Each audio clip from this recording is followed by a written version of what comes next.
How many of you know what tomorrow is? Yeah. Men, if you don't know, I'd suggest you ask someone. Ladies, too.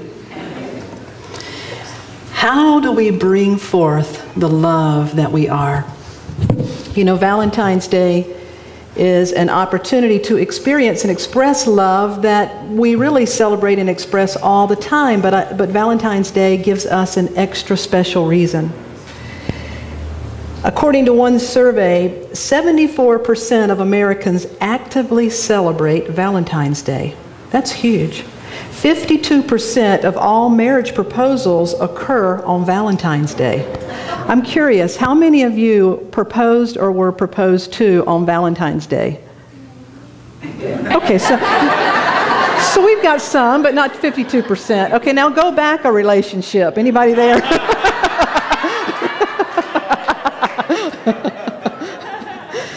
American shoppers buy over 35 million heart-shaped boxes on Valentine's Day.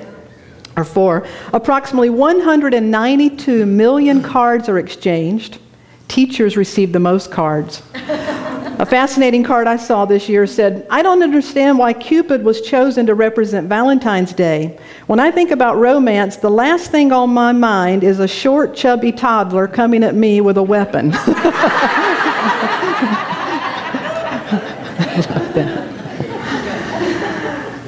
Valentine's Day does give us an opportunity to talk about love.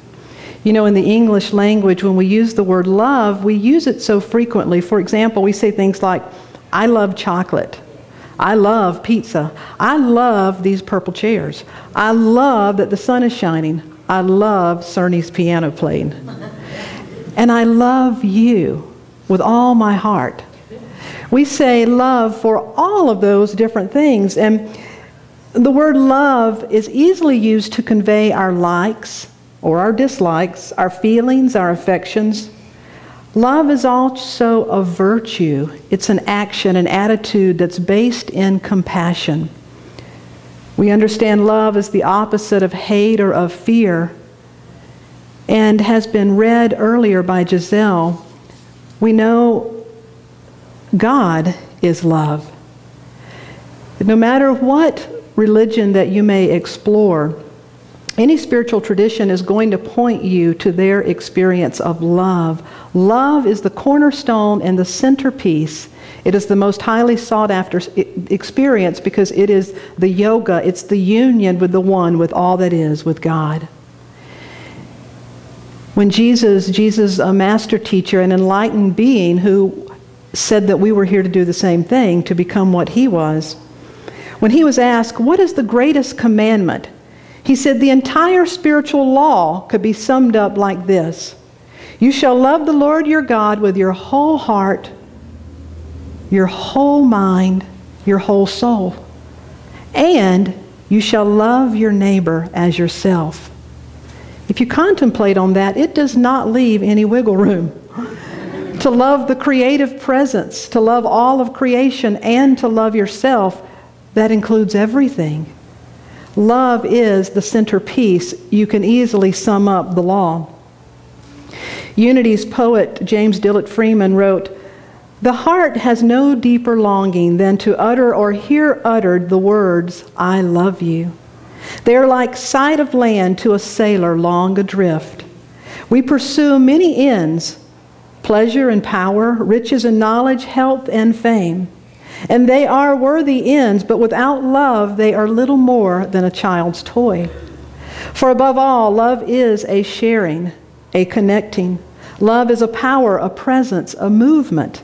Love is a change that takes place in our own heart.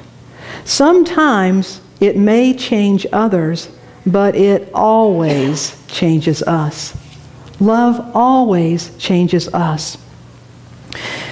One of our peers in seminary, we were at Unity Village for 2 years, but during that time he was a lawyer becoming a minister.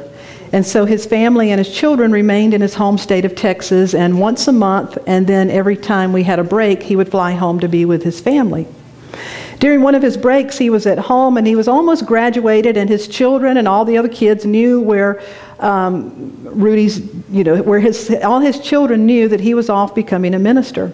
So one day he's home on break and he was in his shop doing some woodwork, and he noticed one of the little neighborhood boys standing outside, and he knew the little child from playing with his children. He said hi, and the child still stayed and continued to watch.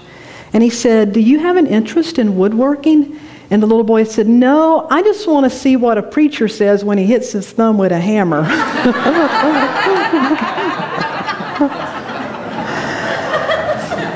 Because when people expect us to move into an experience with God, to move into an experience with love, they think we're going to show up differently.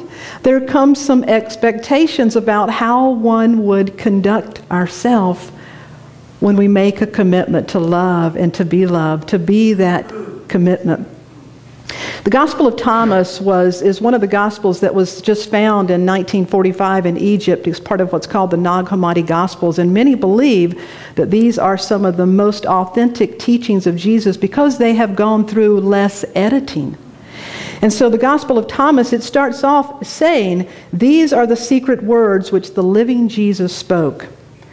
And then there's a list of all these sayings. One of the sayings says, "If you bring forth what is within you, what you bring forth will save you. If you do not bring forth what is within you, what you do not bring forth will destroy you." Another saying, "There is light within a person of light, and it lights up the whole world. If it does not shine, there is darkness." Elaine Pagels, who's a scholar that has studied this material, said, "In other words, when we discover the light within us that illuminates the world, when we discover the love that is within us, it lights up our whole world. Without it, we live in darkness." The fascinating and power of this teaching is that it does not tell us what to believe, but it challenges us to discover what lies hidden within us.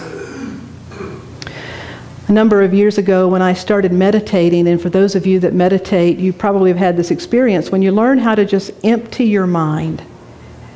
You do that by becoming present to what's happening right now. You're not anywhere else, and so you're here.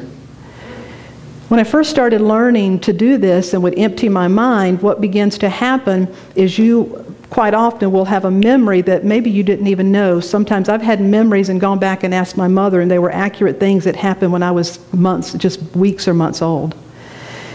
One time when I was meditating, I had a memory, and this was probably when I was 6, 7 years old, my mom said. And in this time of meditation, I saw myself, I woke up at night, and I had fallen asleep on my arm, and my arm fell asleep. And this really happened. So when I was 6 or 7 years old, I was asleep one night. My arm fell asleep. I cried out and called my mother. She came into my room and I said, "Mom, my hand is gone. My hand's missing."